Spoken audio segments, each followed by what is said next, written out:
I pleaded to my wife to not surrogate for her sister because I don't want to see her suffer from postpartum depression again, but she threw it in my face and resorted to her abusive ways when all I wanted was to help. My 34M wife Olivia, 32F, was asked by her sister Sophia, 29F, if she could be her surrogate. Sophia has struggled with infertility for years, and she and her husband have been wanting a kid for a long time. Olivia and I have 4 sons, 10, 5, 5, 3, and don't plan on having more children. Olivia wants to do this for her sister and already agreed to it before discussing it with me. After Olivia gave birth to our youngest, she suffered from postpartum depression. I'm worried that this might happen again, and not to mention the toll it will take on her body. I talked with her and told her my concerns, but she got defensive and began yelling at me, telling me that I'm a horrible person for not wanting to help Sophia and her husband after they've struggled for so long.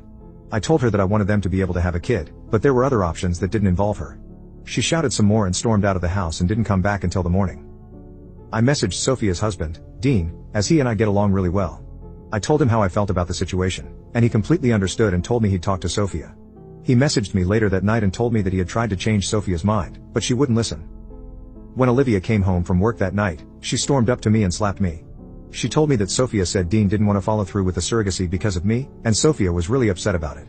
Olivia called me selfish and told me to get over it because she's doing it regardless of how I feel. I've given up talking to her about it because I don't want her to get more angry. She's been sleeping in the guest bedroom, and I'm pretty sure she's only staying at the house because of the boys. We barely talk, and she doesn't even look at me. I got a message from Dean saying they've got an appointment later this week to begin the process. I don't know what to do anymore. I don't want to see her go through what she did again. I guess there's nothing I can do though, she's already made up her mind. Update, 1 week later. I've been reading the comments on my first post for the last several days, and I'm feeling a mix of emotions from them. I've seen a lot of comments saying that this is fake, and honestly, I wish it was, but it isn't. I would never lie about something like this. I'm not the type of guy to do that. And the reason my account is new is because I didn't want to post anything on my main account. And I've noticed people calling me a jerk for going behind Olivia's back and talking to Dean. The reason I spoke to Dean was because anytime I tried to talk to Olivia, she would ignore me and walk away. Sophia wasn't even an option. She hasn't liked me since Olivia and I began dating. I have no idea why, but she's always been rude to me, and I knew if I talked to her about this, it wouldn't go well. And the thing that everyone has been talking about. The abuse. So this wasn't the first time Olivia has hit me. This started a few months before our oldest was born. It happened out of nowhere. I talked to her about it, and she promised it wouldn't happen again, but it did. Every time she would hit me, she'd apologize afterwards, but soon, she stopped apologizing. I did try to stand up to her, but whenever I did, she hit me harder and said she'd scream if I did anything. I told her I'd go to the police, and she said she'd claim it was self-defenses.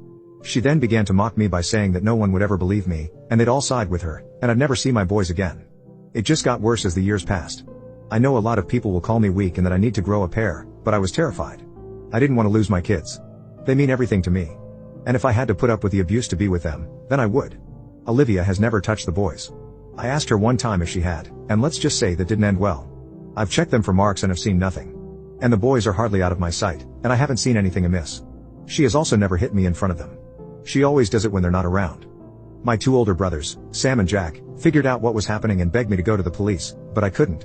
I asked them not to say anything, but my oldest brother, Sam, has a friend who's a lawyer, and I found out only recently that they've been talking to him about it and have been secretly telling him when they notice I have a new mark or when something happens.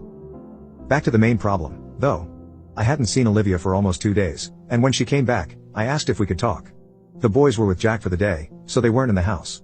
She went to walk away again, but I stepped in front of her and said that we needed to talk. This was the first time I'd stood up to her in years, and I was scared as hell. She looked shocked, but then she put the scowl back on and huffed out a fine. I had my phone beside me and recorded the conversation. We sat on the couch, and I told her again how I felt about the surrogacy. She kept rolling her eyes and scoffing every time I said something. I told her I was worried about how it would affect our family. I brought up the PPD again, and she got angry. She started yelling at me, telling me it was my fault that she had it and that I should never have gotten her pregnant. Every kid except for our oldest, who wasn't planned, was her idea. That's not to say that I didn't want my boys, I did, but I didn't have a say about it. She called me a horrible father and husband and said that I should support her. I said that if she goes through with the surrogacy, I won't be supporting her as it's not my kid. She got mad, hit me, called me a jerk, hit me again and left the house. I called Sam, asked if he could come over and waited for him to arrive. When he got to my house, I just broke down. I told him everything about what's been going on. The abuse, the surrogacy, the self-harm and suicidal thoughts. He hugged me and told me it would be all right and everything would work out. This is when he told me about his lawyer friend and how he and Jack have been talking to him. I told him I recorded the conversation with Olivia, and he said he'd send it to his friend, along with a photo of the bruise from when she hit me before, and a few other marks as well. I had given up years ago, and my kids were the only thing keeping me going. I've suffered from depression and self-harm, which I still do, and I think if I didn't have my boys, I wouldn't be here. I'm finally standing up for myself, and it feels really good. I'm going to divorce her and go for full custody. I just hope the courts won't take her side. And I just want to thank everyone who has been really kind about this, especially the people who messaged me. I haven't replied to all of them, but just know that I appreciate it so much.